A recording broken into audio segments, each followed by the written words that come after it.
You know a character is awful when they get a top 10 list right off the bat. Not a tiny appetizer video essay and then a top 10 list. Especially in a month like November. Hi, I'm Kitty Monk and I'm here to talk to you about Family Guy. Or more specifically, Lois Griffin. One of the most hated of all mothers in animation. Now, Lois Griffin is known for many things. Bringing Alex Borstein to the forefront so she could be on Mrs. Maisel in the future and win an Emmy, looking like a pumpkin-headed Q-tip, thank you Con, and most of all being a horrible wife to Peter, who isn't that good himself, and an awful mother to her 3 children. Out of all of the Seth MacFarlane moms, Lois is probably the worst. Say what you want about Francine and say what you want about Donna. They at least care about their children or stepchildren, albeit in Francine's case, maybe a little too much.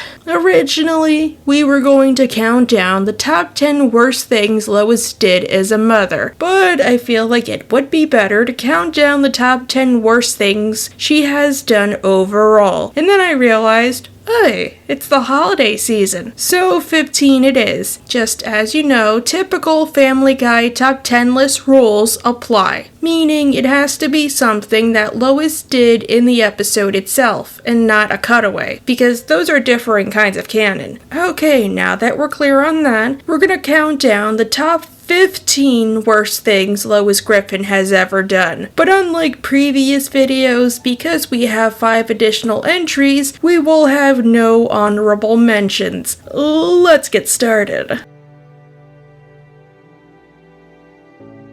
Lois, darling, those earrings are delicious. Total kitsch, like an Andy Warhol wet dream. I'm opening a museum and putting you in it. They're that fabulous. No, if you read my comment section, I've been pretty open about the fact that I'm not a big fan of how Family Guy handles their LGBT episodes, just because they come up as plain obnoxious. If you want to see proper rep in a Seth MacFarlane show, look at Greg and Terry, or Terry from the Cleveland Show. However, this is a discussion for another day. During one certain episode in season 4, I'm not worried about getting censored, I just don't feel like saying all of it, Brian's annoying cousin, Jasper, comes to Quahog with his boyfriend Ricardo. If you didn't guess by their appearance, or voice, or the episode's title, or anything like that, Jasper is gay. 5 hours on my moneymaker, sitting across from a gaggle of sailors flying home on leave. Here I am in a committed relationship, and all I can think about is having a piece of Navy cake. This makes Lois kind of uncomfortable. I'll watch anything with David Schwimmer,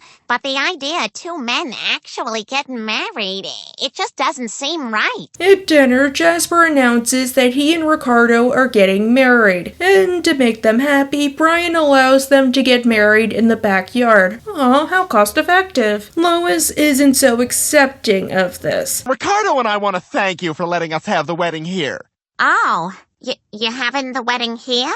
Oh, sure. Unfortunately, because Mayor West wants to distract from the PR nightmare of his Diggum statue, and I don't like the contraction apostrophe EM. As far as I'm concerned, his name is Dig Them. Sorry, English major speaking, Dig Them. You're not welcome here, Dig Them. Mayor West ends up making a bill that will ban gay marriage in the town of Quahog, because this was before the 2010s. All I ever wanted was to get married and make a home with a skinny, hairless Filipino boy. Isn't that the American dream? Don't get me wrong, it's still awful what Mayor West is doing, but Jasper isn't from Quahog, and gay marriage is only going to be banned in that one town. Couldn't he just get married somewhere else and then have the reception in the backyard? Still, obviously the ban is bad news, and Brian decides to help Jasper by protesting, not waving around signs or going on the news or writing a book, rather by starting a petition. Well, we almost have enough signatures. Ooh. And to his surprise, pretty much nobody wants to sign. Bing dang, walla walla bing bang.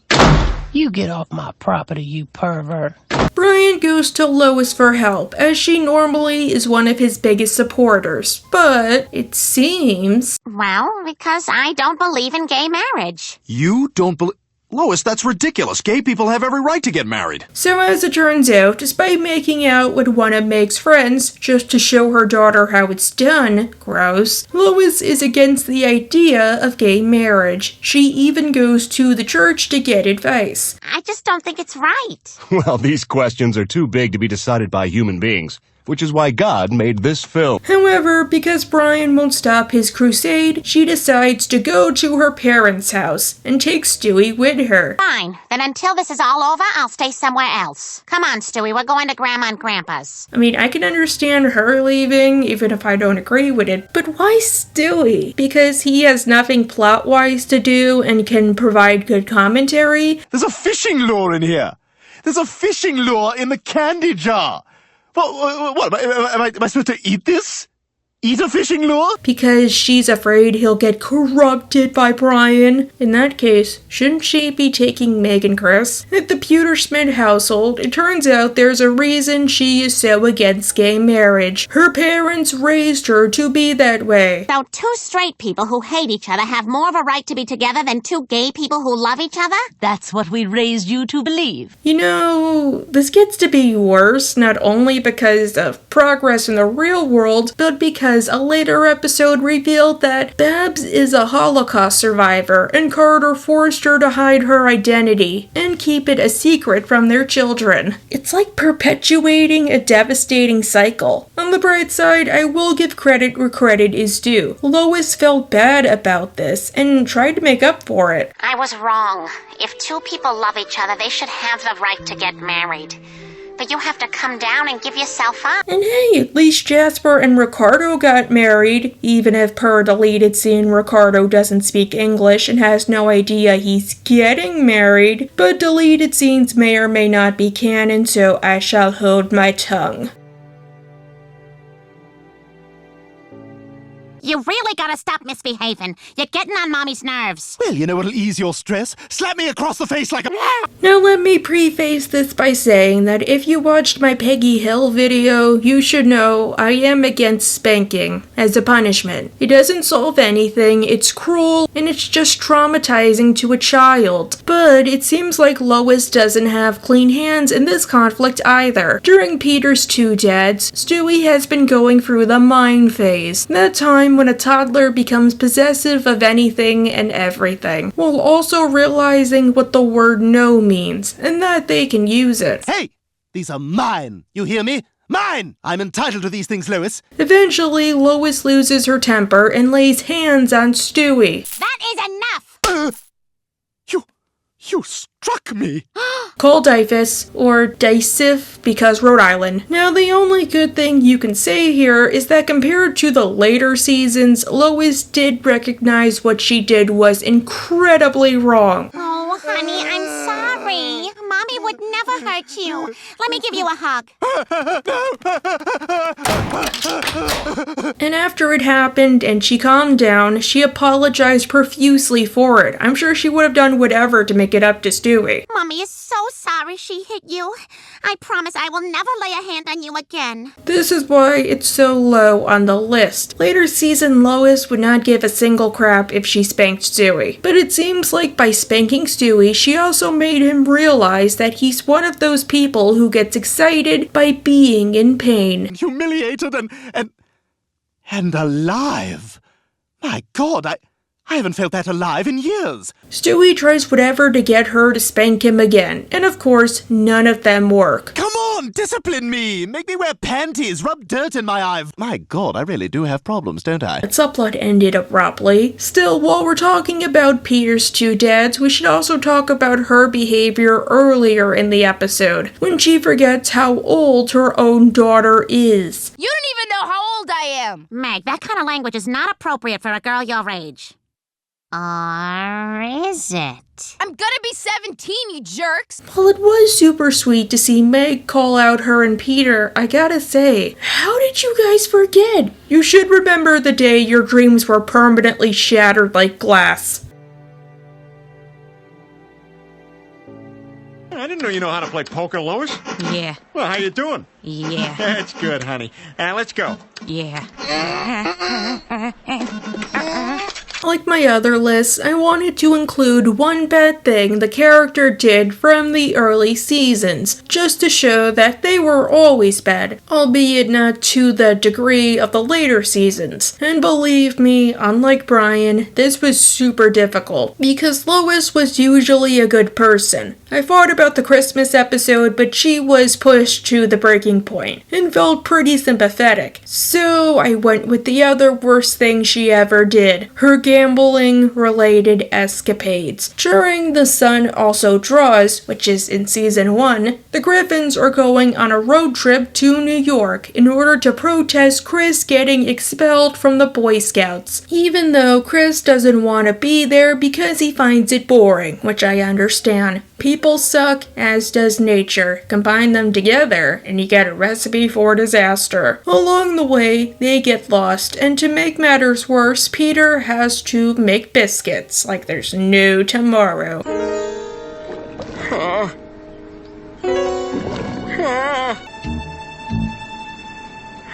Oh, come on, that one's not even real. Needing a pit stop, they stop at a casino along the highway.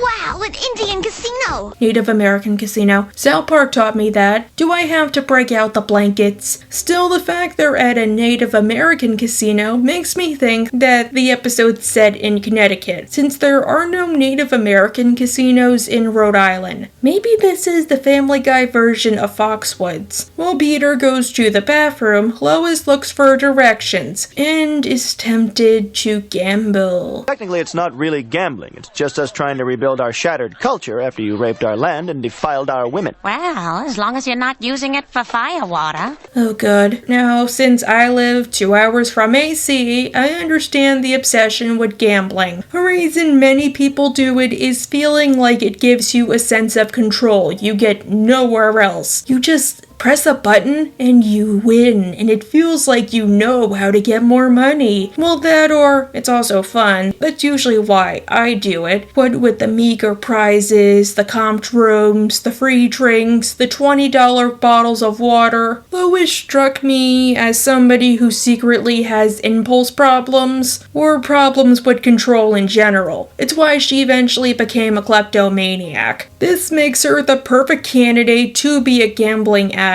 Still, if you want to gamble, gambling is a lot like drinking. You need to know your limits and pace yourself before you overload. Like only play $10 or $20 at a time. Lois doesn't know that. To top it off, she loses a lot of money, like more than $40. But here's the really silly thing, Peter. I sort of bet our car. How awful! Stewie, do something funny. Ow, Bo Derek! Oh, very funny. Now tell the one that doesn't suck. Boo! What about the seesaw? Regardless, one thing I do appreciate about this episode, or at least the earlier seasons, is when the characters screw up, they would get called out. Not just by Stewie's incessant commentary, but by everybody.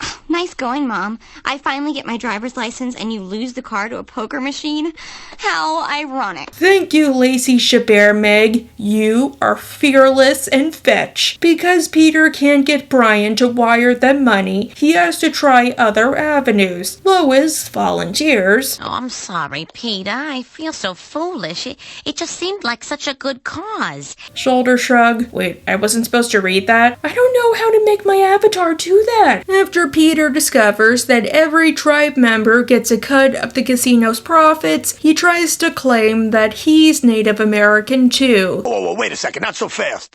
Tell me of your history, of your past. Oh, I come from a long line of you people. You mean the letter U? As in the U people? I hear they're hard to find. Obviously, the tribe's people see through the charade and send Peter on a vision quest so they can get rid of him. But while out in the woods, he actually has a vision about Chris's potential. Now, Mr. C was like a father to me, and he always listened, you know? And Griffin, right now, your son needs you to listen to him. Whoa. At least they got their car back. Sucks Lois wasn't the one to do it, though. This one particular tribe has lost their way, but most Native Americans are proud, hard-working people who are true to their spiritual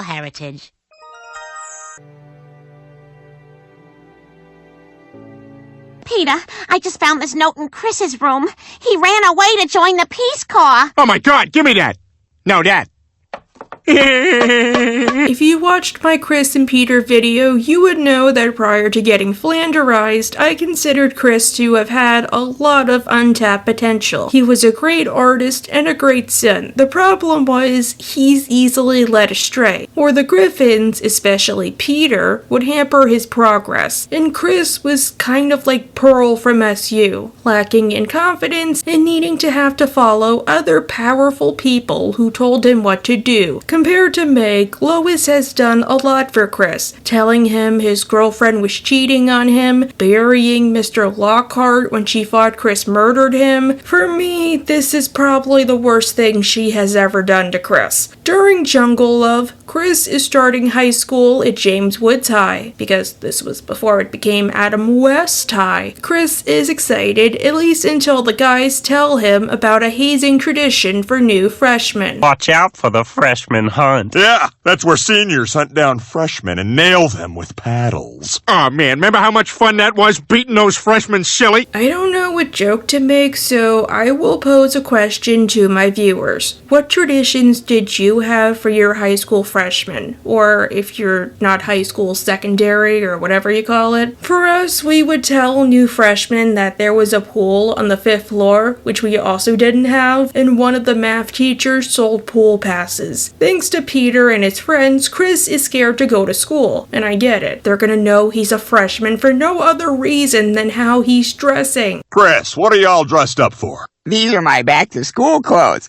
Look at him. Does Lois buy his clothes at the Gap, not Old Navy? On his first day, Lois assures him that things will work out. Chris, relax. The freshman hunt doesn't really exist. It's just a myth to scare freshmen. 3, 2, 1...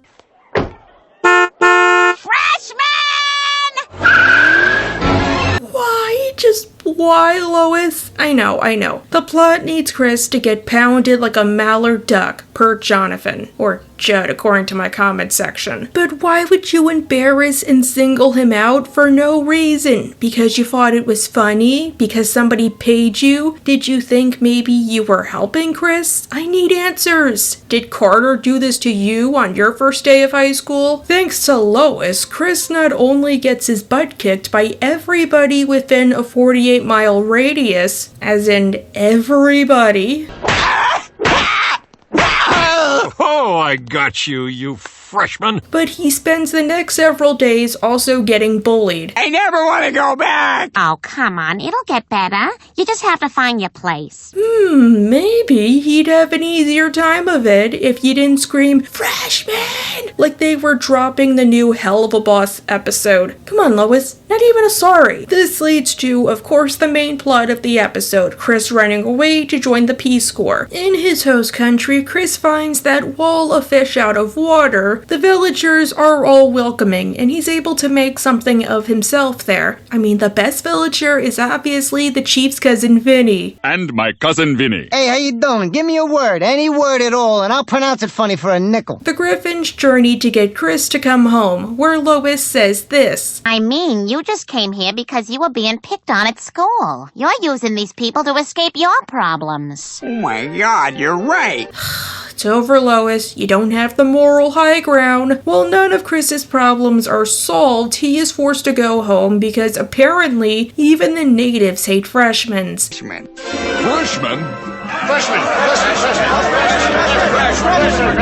And all the while, Lois never gets punished or told that she was the one who's responsible for this. Ugh, whatever.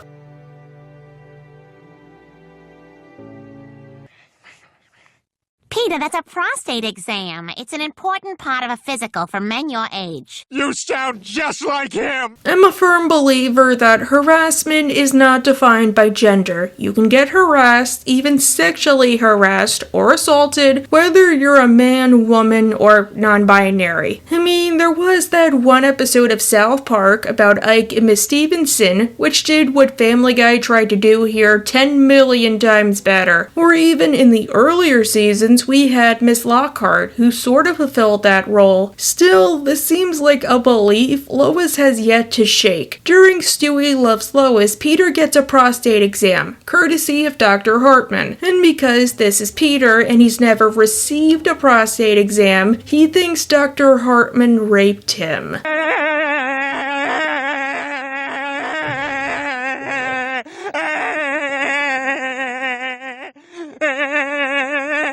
Ugh, poor Peter. Apparently, they don't do that anymore. If they have to give you a prostate exam, they'll give you a blood test. No cold finger of indifference. It's kind of like Epicat. They learned it doesn't really do anything. Sorry, I don't know what that's like. At home, Peter works up the courage to tell Lois, and this is her response. What? Dr. Hartman violated me. He took my innocence. What? Keep in mind, Peter did not preface this by saying, Dr. Hartman said he wanted to give me a prostate exam, whatever that is, and then I felt a cold finger, or something like that. Literally just that he was raped by his doctor, which sadly does happen in real life, and her first instinct was to laugh? Some wife you are. But this isn't the last time she's done it. More infamously, during Harassment, Peter's glasses break and he has to wear contacts. You almost done in there, Peter?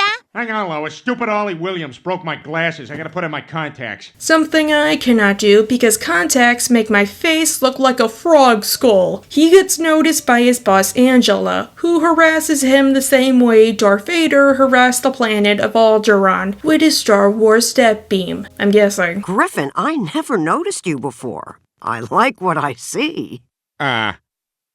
Okay.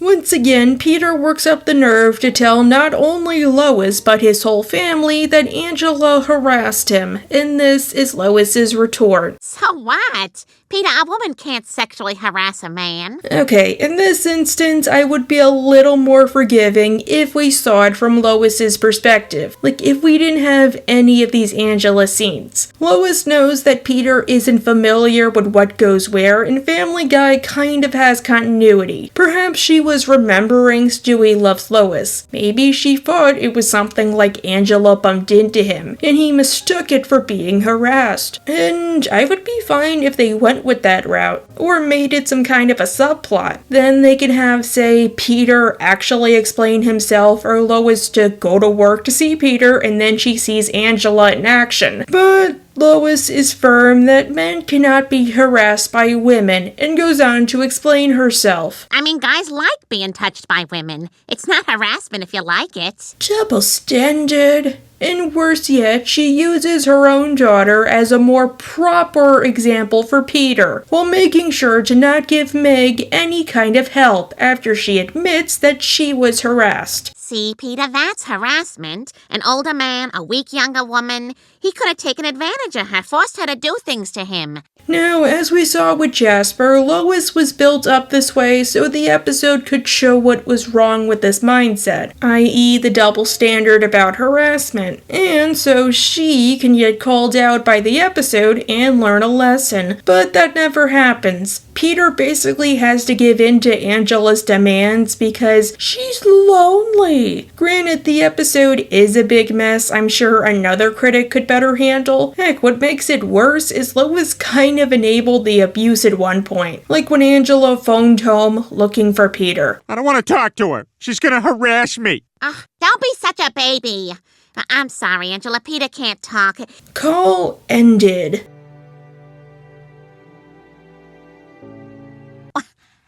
Why? It was my understanding that there would be no questions asked. I'm just curious. It's a little weird. Look, you know what? She's hot. Guilty.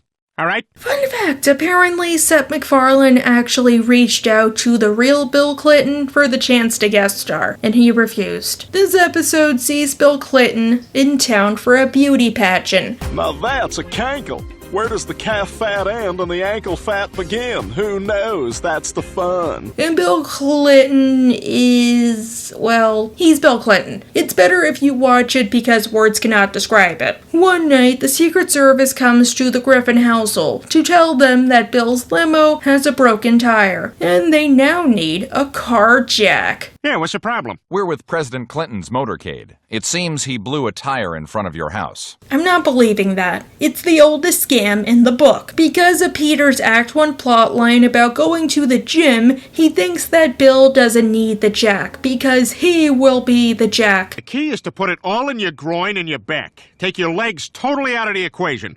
Lift with your lower back in a jerking, twisting motion. Peter tries to lift the car, and in the process gets a hernia. Whatever that is, I don't know. Peter ends up in the hospital, and kind of starts acting like I did last year from my birthday until Halloween. I thought I was just out of shape, but that ain't it at all. I gotta face the fact that I'm just getting old. Oh, how I envy cartoon characters. Forever frozen in time when it comes to aging, unless it's for plot reasons. And even if they have a birthday, they revert back to their age if it suits them. Clinton comes to visit, while also giving Peter some advice about aging. Age is nothing but a number. After my bypass, I remember wondering if it was all downhill from there. But then I realized it doesn't have to be. You're only as young as you feel. I don't know, Reagan. I wish I could believe that. No comment. In the process, Clinton and Peter become friends, doing all sorts of immature activities. Oh, yeah, I see it. Dude, we could eat that pig. What? Dude, come on. We could totally eat that. You know, I gotta say, I'm not surprised Peter eventually ended up in DC. He attracts celebrities like flies to honey. Look at him, Ben Stiller, James Woods, now Bill Clinton. Shh, quiet, it's ringing. Hello? Hello? Is this Linda Tripp? Yes? You shouldn't have talked, you stupid... Linda Tripp is from Jersey City, but she grew up in Hanover. As expected, Lois doesn't approve of Bill Clinton because he's causing Peter to neglect himself and make a bunch of messes. Peter, that former President Clinton is nothing but a bad influence. I forbid you to hang out with him anymore. Obviously, Peter doesn't do that on a daily basis, not every other hour. Oh boy, a pig! Can we keep it? Ow, it bit me! Schwellen! Angered, Lois goes to talk to Bill Clinton. I need to have a word with you. Well, you certainly are very persuasive. Still, I guess this makes sense. She is Loose Lois. Lois does feel bad about what she did, but... Presided over the longest economic expansion in U.S. history. Is that what he calls his little Bill?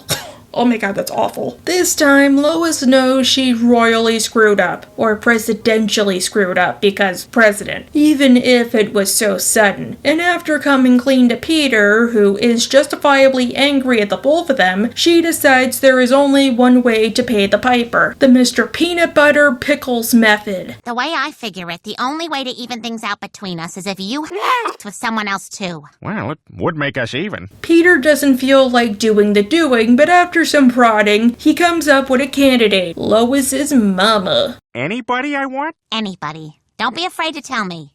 Babs. My mother? Would you rather it be your sister? Lois's mama, for her part. Of course, dear. Really? Carter's been most insufferable lately, and this would just stick in his craw. I like your freaky spirit, but it's your craw I'm after.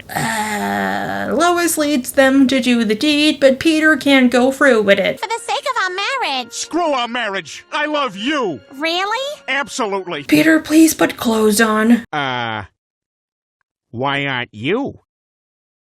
You're all right, Griffin. Oh, but you do you. Afterwards, Peter goes to tell Clinton off. Hey, listen, Bill, you and I need to have a talk. Boy, you are good. I said tell! God, this section!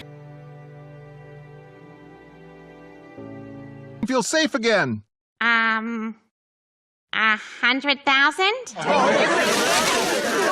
I threw a 10. See that 10 there? I threw that. I think it's a dream of many of us to be leaders, or at least have the potential to make great decisions. I, for one, don't want to be president or mayor, or everybody knows all the powers in Congress and city council. Lois is able to, for a short time, become the mayor of a small little town. During It Takes a Village Idiot, and I Married One, oh god, that title, Lois and the family are down at the lake when she learns it's heavily polluted.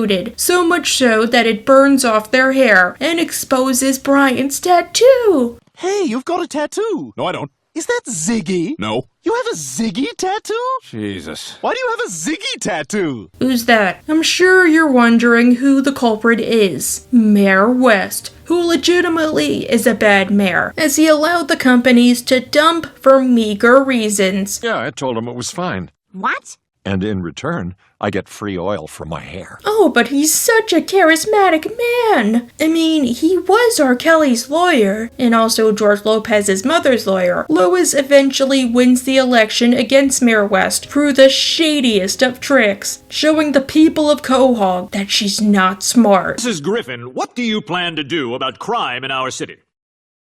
A lot. I mean, Glenda did say that the only people who get far in life are popular. Makes sense. Lois wins, but she quickly turns out to be as awful as Mayor West. At first, she does fulfill her campaign promise of cleaning up the lake by lying to people in order to allow for tax increases. We have intelligence that suggests that Hitler is plotting with the Legion of Doom to assassinate Jesus, using the lake as a base. You lying liar. How did she discover our plan? Oh, maybe not. Then, after the cleanup is successful, she skims some of the leftover taxpayer money to spend on herself, rather than giving it back, or giving it to charity, or setting it aside for anything else. I earned a little treat, huh? Lois, spending even 1 penny of that money on yourself is incredibly unethical. Later, Lois wants to buy a new coat, but can't afford it. Somebody else decides that he can do it for her, for a price. All I ask in return is that you let my company do just a little bit of dumping in your lake. This guy don't sit right with me, Lois. He don't sit right with me. Ugh, of course we all know Lois would never take this bribe. Do you want the coat or not? I want the coat. But she also did commit embezzlement, at least it wasn't burgle-bezzlement, like Stan Pines, meaning that Lois is a corrupt mayor. Maybe not on the level of Mayor West, but whereas Mayor West normally gets away with what he does because his ideas are out there, and most of the time he is trying to help others just in his own crazy way, Lois is especially bad because her actions are more realistic. We've all seen politicians who end up flying too close to the sun, rather than helping the people they're supposed to lead. At least she resigned at the end and let Mayor West take over. Hooray! I'm mayor again! Don't we need to have a whole new election? I wonder how Lois would do as a president. She would be worse than President Curtis. Speaking of, apparently Alex Borstein and Sherry Jivaprada-Dumran wrote a book off of this episode, and I totally recommend it. I'm not into that. Oh, well, what are you into? Pinkberry. I love my job. Yum, yum, yum, yum, yum, yum, yum, yum. Well, Lois really has a thing for young boys. That's gross. During Lois Comes Out of Her Shell, I actually do like that title, Lois's birthday is coming up, and she makes her wishes clear. I don't need to be reminded how old I'm getting. You know, it's funny. You keep so busy with your kids, time just seems to slip away, and then you turn around one day and... Oh, that's like my feelings towards my birthday. Well, that and the crushing reminder of my own mortality. The Griffins decide to make it up to Lois by giving her a surprise party. Surprise! Yay! Birthday! Oh my god! Oh god, please don't do that to me. It's too much pressure. Peter is the one to give the toast, which basically calls her out as being a saggy naggy. You may not be the young filly you were when I met you, but you're still my reliable old plow horse. To Lois! To Lois! Whoa, not cool, dude. It's like Peter is a big reason Lois has all of these body image issues. Like when she started stress eating and Peter mocked her for it, then when he realized he liked her better that way, he overfed her until she had a heart attack, or when she became a model and then he pushed her into a corner and she started taking diet pills. Here, Lois ends up having a midlife crisis by trying to prove to everybody that she is still young. I'm what's going on, Peter. I got highlights, I went shopping, and I had my... So it's tighter now. And while Peter likes the thrill of having a hot young wife at first, it quickly wears thin. Later, to spite Peter, Lois ends up backstage at the Justin Bieber concert in order to seduce him, even though at the time he was still a teen, bordering on adult, yes, but still younger than 18, which is younger than her own daughter. Are you a friend of my mom's? Yeah, I'm your mom's friend, Mrs. Robinson. I don't get that. Meaning, not only was she going to be cheating on her husband, but committing statutory rape. Thankfully, Peter set the record straight, and Lois doesn't go through with it. But Justin, who is actually kind of innocent here... Look, I swear, nothing happened. Just relax, old man. Old man? What, you think you are not gonna get old? And that's all I will say on the matter. I don't know. She totally betrayed me. I thought girlfriends were supposed to support each other. Ha! Is it bad to say I don't hate Joyce Kenny? I do think she should have more to do, and she's not as interesting as Diane Simmons, but she fulfills the role she needs to, and that's that. Joyce first came into the show when Diane was killed off and joined Channel 5 as a co-anchor, even though Tom had another candidate according to, and then there were fewer, unless that's supposed to be Joyce redesigned. We first get her proper episode in And I'm Joyce Kenny. Lois is at the store one day when she sees Joyce Kenny, and fangirls harder than I do around virtually any celebrity. God, look! It's Joyce Kenny from Channel 5! Excuse me, Miss Kenny. I don't mean to bother you, but my name is Lois Griffin. I am a huge fan, and I just think you are doing a fantastic job. To any celebrity or actor or public figure or even YouTuber I've made uncomfortable with being so hyper, I apologize. I'm trying to work on that. It's just that I'm a very anxious person to start with. I get very excited without realizing, and I often have to rehearse conversations in my head. Joyce invites Lois to hang out with her and gets her drunk until she confesses her deepest, darkest secret. She was in a banned Family Guy episode that conserved reproductive rights. Oh, wake me up when you got something good. I know, why is that episode still banned? It's 2023. Rather, Lois's secret is that she did adult films in college, and Joy is shocked by this. Shh, please do not say a word to anybody. I have never told anyone that, not even my husband. I promise I'll take it to the grave. Smash cut. Lois Griffin, star citizen of Quahog, is also Lois Griffin, star of Quest for Fur. It just goes to show you never know what sort of person is living next door. Well, Joyce, if somebody is an active churchgoer, either it's because they generally want to better themselves and enjoy the community that church brings them, or they got skeletons in the closet. They are evil deep down, have a ton of secrets, and killed their brother so they could marry his wife and become king of Denmark. Obviously, it's the Denmark thing. This secret spreads to the rest of the town, especially the church, where Lois is kicked out for her filthy past. You are no longer welcome here, Lois Griffin. But Father, I've been an active member of this church for— Leave this house of God! But what pies are you gonna serve at the church bake sale? Fish pies? Lois is mortified at Joyce and goes to confront her. Only it turns out Joyce had her reasons for doing so, beyond potentially furthering her own career.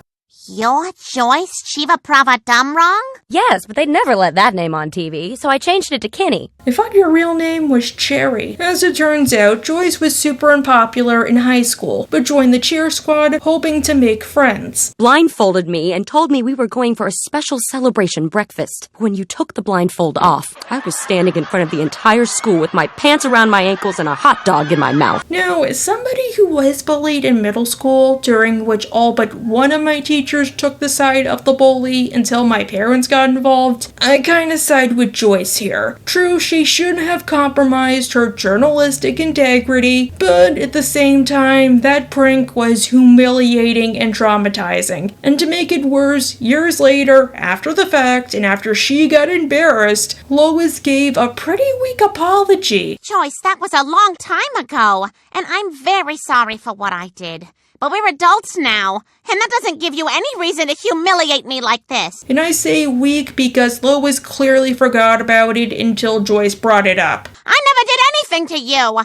You really don't remember me, do you? Remember you? Besides, the thing about bullying is it sticks with you in a bad way, even after you're over it. We never find out why Lois did the prank, beyond the most likely answer being sick amusement. Just saying, if they wanted to redeem Lois, maybe it could have been a misunderstanding. Perhaps all of the cheerleaders are inducted that way, but Joyce never went to any of the games, so she doesn't know. Maybe Lois was trying to help Joyce or stop the prank, like it was gonna be way worse than what happened, or Joyce remembered it wrong all those years and Lois really had nothing to do with it. However, that doesn't change what happened. Still, I'm surprised Joyce did not just go to Lois's church and confess the secret to the entire congregation. Not the priest, because I know priests can't admit stuff from confessions, but I feel like her just gossiping would have been equally impactful.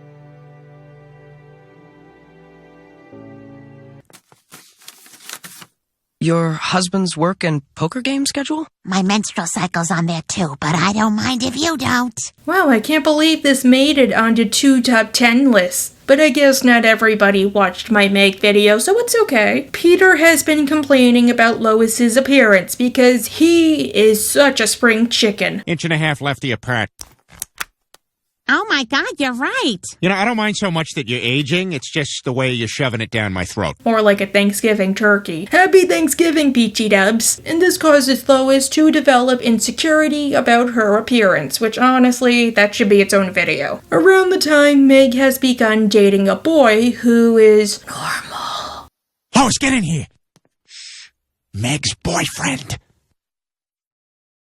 But there's nothing wrong with him. I mean, I know it sucks the entire town was that invested, but Meg has been known to date convicts, scam artists, Amish people. It's only right for them to suspect something. Meg's new boyfriend, Anthony, which once again should have been my name rather than boring old lady Abigail, is nice to Lois and compliments her. Has anybody ever told you you're pretty enough to be a movie star, Mrs. Griffin? Oh my goodness, well, I don't know about that. Not for any particular reason, probably just because manners. Lois starts to fall for him, and I'm sure he wants to get down with that. She starts to leave him signs. Let's not play games. The other day you said I was attractive. Now what are we gonna do about it? One day she lies to get Meg out of the house. That way she can be alone with Anthony. Mom, I forgot my keys. Do you know where... Rape? I mean, it is, just not the way she means. Lois really deserves to either be on a watch list or one of those lists that follows you whenever you go to a new neighborhood. Clearly, Meg is pissed at what her mother did, and Lois goes to apologize to Meg in her own Lois-y kind of way. You stole him from me? Are you kidding? You couldn't steal him from me. Well, I do know a few things, Meg, and clearly if I wanted him, I could have him. You're not helping. Wow, Meg really deserved to tell you off. Look at you. You're old. You're nothing. You couldn't even imagine the things I do for him. Later, Lois does make up with Peter, but with Meg, not really. This is probably her biggest breach of trust ever. Besides, what was she gonna do with Anthony afterwards? This whole episode is so gross and ooky. No, it was not ooky. Yes it is, Myra. Unlike Lois, you are not a mother, so you cannot be a MILF. Meg, sweetheart, why don't you just go downstairs and join the party? I wasn't invited. I think we all know by now that Meg is not Lois's favorite child, or anybody's favorite child, even if she looks like Lois with brown hair and 5 extra pounds. Still, in the earlier seasons, there were times when Lois tried to help her daughter, or at least seemed like a caring mother, kind of. Then came the post-revival. During steroids, Lois isn't all that particularly loving to Meg. There's what she serves Meg for lunch, especially when you compare it to what she gives Chris. What'd you get? Your crusts. That's it? No, I also got an orange peel and a picture of Mom eating a turkey leg. I hope you choked on that, or at least got agita. Later in the episode, Chris gets in the good graces with the popular kids, and throws a party at the Griffin residence, where everybody but Meg, and I mean Peter and Brian get to be there, is invited. Rather than force her son to make his sister attend like any other parent would, Lois sits upstairs with Meg, trying to console her. Oh, look, honey, he's just a little confused about who he is right now. I'm sure deep down he still loves his big sister. Which, okay, it's good at first. That's pretty big of her. Then she loses her patience. I hate my school! I hate everyone! I hate my life! Okay, look, Meg, I've been at this for 45 minutes. I don't know what else I can say. Yep, that's what a mom should do. Still, Lois has other ideas. Here's a Sylvia Plath book and a bottle of Ambien. I'm gonna look the other way, and whatever happens, happens. Yep, the implication's pretty clear to me. Lois can't be bothered to help her daughter, so she'd rather Meg take one way out. Because how dare Meg get therapy? Or how dare Lois go scold Chris and Peter? It's just, well, what else could you say about it? Well, the silence depressed me. It wasn't the silence of silence, it was my own silence. Oh, it is much safer not to feel, not to let the world touch me. Wait, are these references resonating with anybody? Did any of you guys dress up as Sylvia Plath for Halloween too? Wow! Does this mean I'll see you naked? Yeah! Oh boy, I can't wait! I'm sorry Doug dumped you, honey. It's all your fault! Yep, you heard that right. Lois has raped her own husband, because it's still rape, even if you're married. And by the title, if you couldn't guess, it's more than once. Despite her continued insistence that men cannot be harassed or likely even assaulted by women, she has taken advantage of Peter for her own selfish, perverted reasons. During Prick Up Your Ears, Lois becomes the new health teacher at James Woods High, and she starts to teach the kids about bumpin' uglies. Only she teaches them to do it safely, rather than scare them into abstinence like the grown-ups want. And for this, she gets fired. I'm sorry, Mrs. Griffin. You're fired. Fired? Oh, no! And likely replaced with a TV channel run by celibate sock puppet. Wait, no. She is replaced by a minister, even though public school, who says that you should not do it with someone unless you're married, or bad stuff will totally happen. And that's why we're going to be handing out these opal rings. These rings are a symbol. Oh god, opal is the birthstone of October. Screw you. Peter is brought into this maelstrom of misinformation, deciding that he must be abstinent, despite the fact he's married and has a wife. Peter, what the hell is this? My chastity belt. A chastity belt? What in God's name is that for? Good thing there is one thing Peter can do that won't violate his abstinence vow, somehow. Hey, that rhymes. And it's not mouth and hand stuff. Rather, he can give Lois extra earwax, hydrogen peroxide style. Of course, Lois doesn't want to do it because it's weird, but rather than just saying no or trying to show Peter why abstinence people are incorrect, or that it's not a sin if you're doing it with your wife, or that doing it in the ear is still kind of doing it because you're doing it for pleasure, Lois decrees... I am gonna have regular sex with you whether you like it or not. What? I wasn't asking your permission.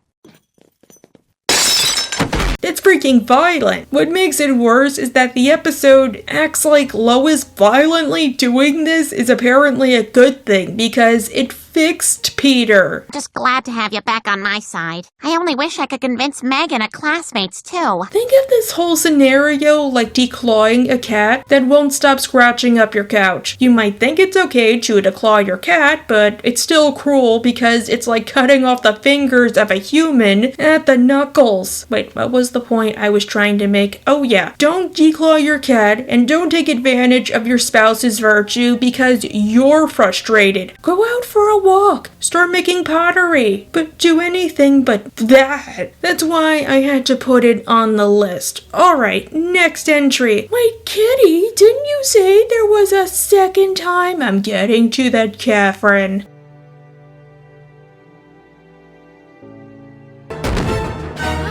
Hey,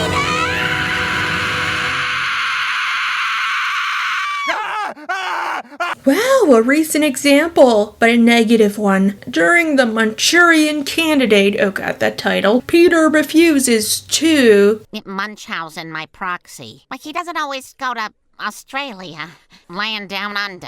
Yeah, I'm not saying that. I'm gonna just say go to town. So, like I was saying, Peter refuses to go to town on Lois, likely for reasons he elaborated on via Saggy Naggy. This really gets to Lois, and in her effort to get her husband to satisfy her, she takes him to a couples therapist in order to hypnotize him. Listen, if he's too shy to talk about this, we could always try hypnosis. Oh, how would that work? Which, if we're being honest here, also takes away his right to consent, because he has no idea they're hypnotizing him. Whenever you hear the trigger phrase, you just imagine yourself sitting on a beach eating an ice cream cone.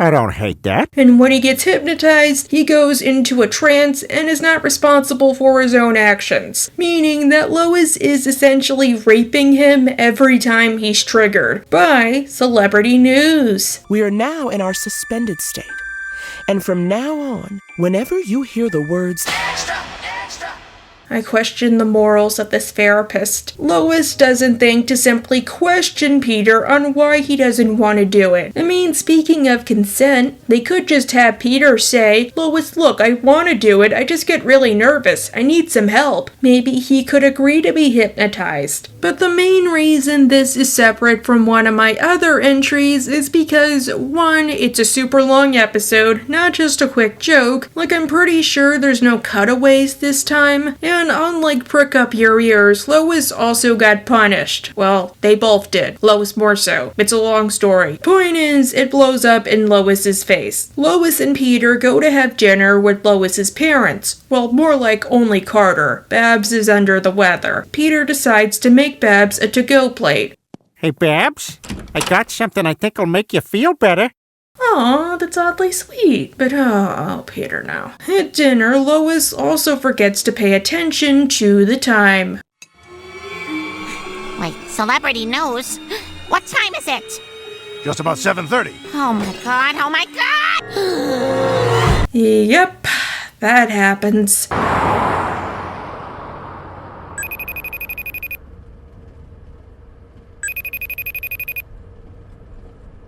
Peter is traumatized by doing gross things to his elderly mother-in-law without even realizing it. Oh, I guess he finally got to sleep with Babs anyway, just not the way he intended. And Lois is equally traumatized that she couldn't stop him in time.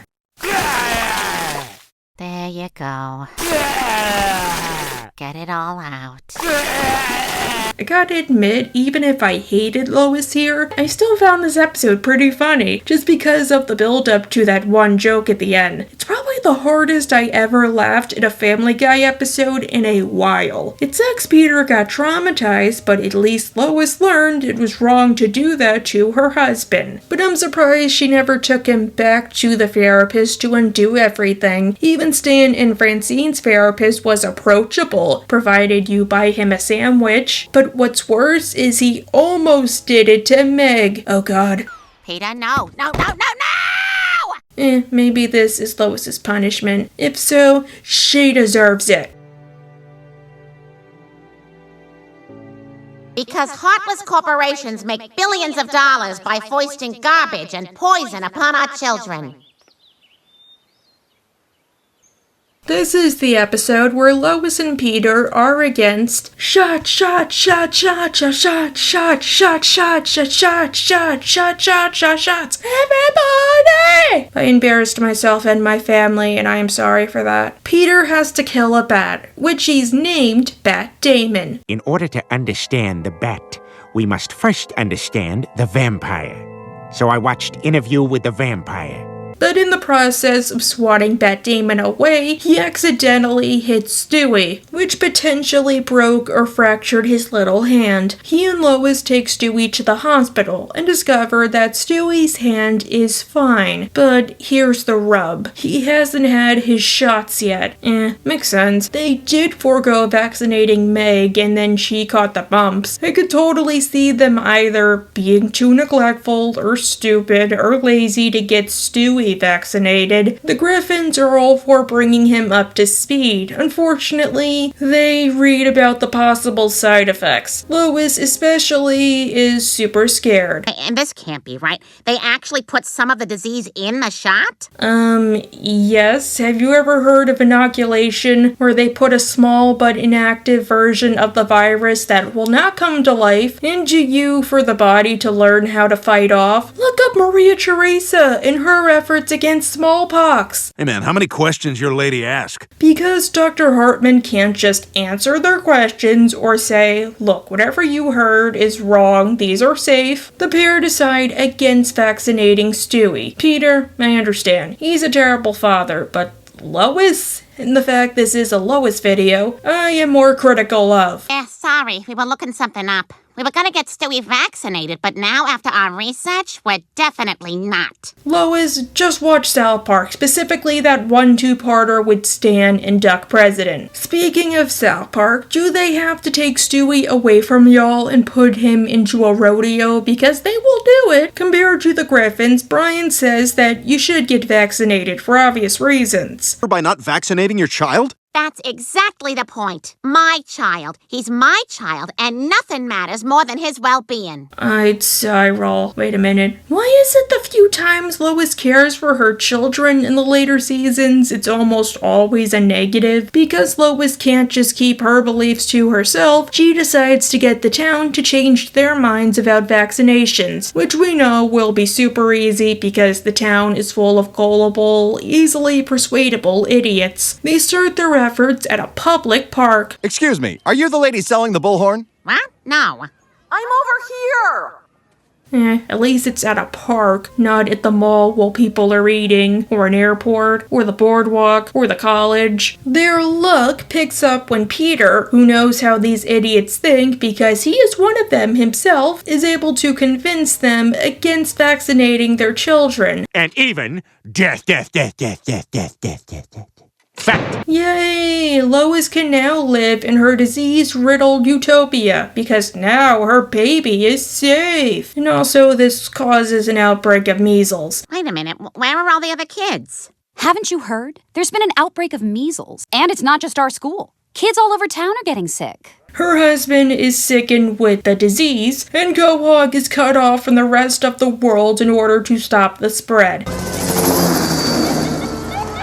People of Quahog, no one may enter or leave the city. Oh, that's the guy who bought the bullhorn at the park. Yay! Lois got her way. Clapping time. Oh, this is awful. It's all our fault.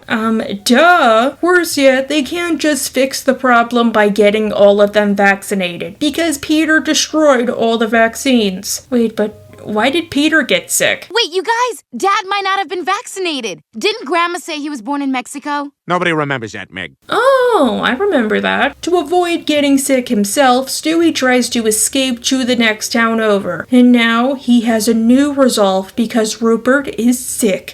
Ew, that's the tushy thermometer. Dear God, you're burning up! Alright, let's recap. Because Lois read a bunch of misinformation online, or couldn't just talk to an actual doctor, dozens, if not hundreds of children got sick and likely died, including Billy. It's just Billy. He died of measles. Her husband got infected, the entire town got forcibly isolated, and her youngest son nearly fell to his death from a bridge, until he is saved by the timely intervention of Sean Penn, the real Sean Penn, guest starring as himself. Sean Penn? That's right, 2-time Oscar winner Sean Penn.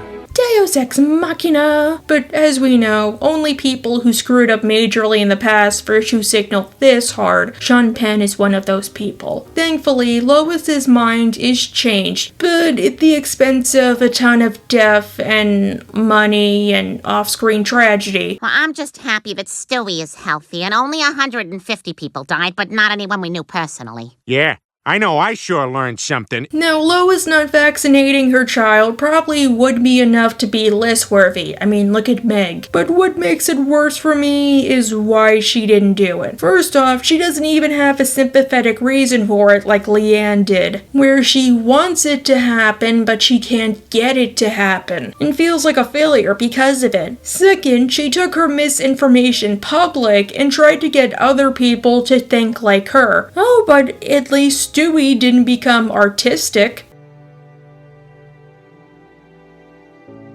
Lois, whatever happened to that customer of the week thing? The what? Why? Why would you bring that up? What, are you obsessed with it? You had been talking about it. Oh, so you can hear me when I say that, but can't hear me when I say get off the couch. Prior to being on YouTube, I used to work in customer service. Well, customer service related jobs. And during that time, I met a bunch of cool people, and also one or two people with small TMIs. This episode was made for me. Recently, Lois has been feeling stressed. The people in her life are expecting too much of her, and she feels like she has no friends because Bonnie clearly isn't living next door. She's in a birdcage, and a serial killer stole her body. Granted, I kinda like how Lois kinda has my hair type, if it was straight, when she's that exhausted. Why did you do this? If they didn't want us to put our foot down there, they shouldn't make it a perfect fit for a toilet shoe. One of the few joys in her life is going to a local coffee shop, where everybody knows her name. Anyway, let me put in my card. I got one with a chip on it. It's like we're living in the Star Wars. Okay, tip. I'll do cash. Good, you heard me. Oh god, okay, let me get this out of the way. When you work in customer service, you don't like people like Lois. You would rather take the screamers and the Karens over people like Lois. It's not that she's a bad person, you figure they're probably good people, just bad at socializing or trying to make nice. But Lois is one of those people who talk at you, not to you. Especially when you're trying to do literally anything else, be it goofing off or your job. But because part of your job also depends on smiling and waving like a Central Park penguin, you're forced to engage them. Doesn't matter if the person does this for 10 minutes, 15 minutes, or 20 minutes. One day, Lois learns that the coffee shop has a new tradition called the Customer of the Week, where they award a random customer. This week's Customer of the Week is... Lester! Much to her surprise, she's not there. Which I understand for the reasons I named. OMG, Lois is totally one of those people who interrupts you the second you have downtime. Just a blab. What'll it be this morning? The usual? You know it. And with the morning I had, better make it a large. So, the usual. At least she bought something. Admittedly, Lois didn't realize she was being annoying, and that could have made for a good plot point. Perhaps none of the employees really did like her. They're just paid to pretend to. Heck, I've even heard some people theorize that the Customer of the Week thing was just a promotion to honor new customers, or try to get repeat business. Lois is already a regular, what would be the point? Despite this, the fact she hasn't been honored majorly upsets her. Which is fine. The thing is... Oh boy. Yeah, I'm friendly, I always tip, I almost never say anything when foreigners loudly FaceTime. And because Lois can't just go to another coffee shop, she does whatever she can to get into the good graces of the coffee shop people, like supporting one of them because he's an artist. You are very talented. Well, how much do I owe you? $600. $600. Do you still want it? Of course. I'm gonna hit you. Bro, the microphone. Did you feel that? I felt it. Chris says that if she wants to be noticed, she should save one of their lives. Perhaps Lisa's life, an employee with a peanut allergy. The kid who had a peanut allergy. Peanut allergy? I have a peanut allergy. I mean, the thing about peanut allergies is you're not safe from simply not eating it. You can't touch anything that came into contact with peanuts. I can't even touch peanuts. That kid was a hero. Hero? You flush it. Which I learned the hard way at my pre-YouTube job. Don't worry, nobody got sick. It's just, I didn't realize you weren't supposed to cook with that, and I laughed it off like, oh, my mistake, but they didn't find it funny. Okay, I'll just pour some of these Planters peanuts into Lisa's car. The official peanut of poisoning people with allergies. You're a freaking psycho. However, the plan doesn't work. Damn it! I didn't put enough peanuts in there! Oh, shaving cream! Shaving cream? It's a good thing that Lisa lives. Oh, good. Oh, shaving cream. Oh, that blows. Lois does go to the hospital to visit her and finds that she's in perpetual agony. Did she say what happened? No, she's mostly just said... Oh, that's not a good moan. Oh, I hope the coffee was worth it, Lois. It's now flavored with blood. What's worse is that there's evidence of Lois's misdeeds through the parking lot surveillance tape. Exit stage left. That was a very sad door to run into. You know what? Maybe that's your punishment. One of the other employees discovered that she was responsible, and Lois is right there like a creepy stalker ready to cover her tracks. Lois? Put the phone down, Kyle H. Is she right behind me? Oh no. Phew. Oh. Why? Are you scared, Kyle H? This isn't scary. Okay, maybe that's another reason they don't like you. You call him Kyle H, like a school teacher, rather than just Kyle. I, for one, did like when people who weren't fellow employees did remember my name. I mean, the higher-ups always got my name wrong. But once again, the way she calls him Kyle H, like so condescending. No wonder she never made the bulletin board. Speaking of, Lois refuses to let Kyle go. And knowing he's gonna be there a long time, Kyle says he has a cat who needs to be fed. Now, a bad person would say, who cares here? But since I am a good person, I will take care of your cat. Good people don't do peanut stuff. Unless they're watching that one movie or work at a peanut factory, Lois goes to take care of the cat and runs into Kyle's roommates. Wait, why do you have his laser pointer and Heisenberg keychain? Yeah, his keychain flare is how he expresses his quirkiness. He must be in danger. Wait, did Kyle plan for this? The roommates notice he's in danger, so Lois... People are gonna know we're gone. I promised my boyfriend that I'd... Wait, you're gay? Yeah, you sound surprised. I don't know, you just don't present as gay. I don't know if it's up to him. Turns out... I promised my boyfriend that I'd make a meal for his grandmother's meal train. If I don't drop it off, they're gonna know something's wrong. Something tells me, I think he knew. Lois's crimes eventually catch up to her, and Joe comes to arrest her. I'm just finishing the dishes. I'm a good person, Joe.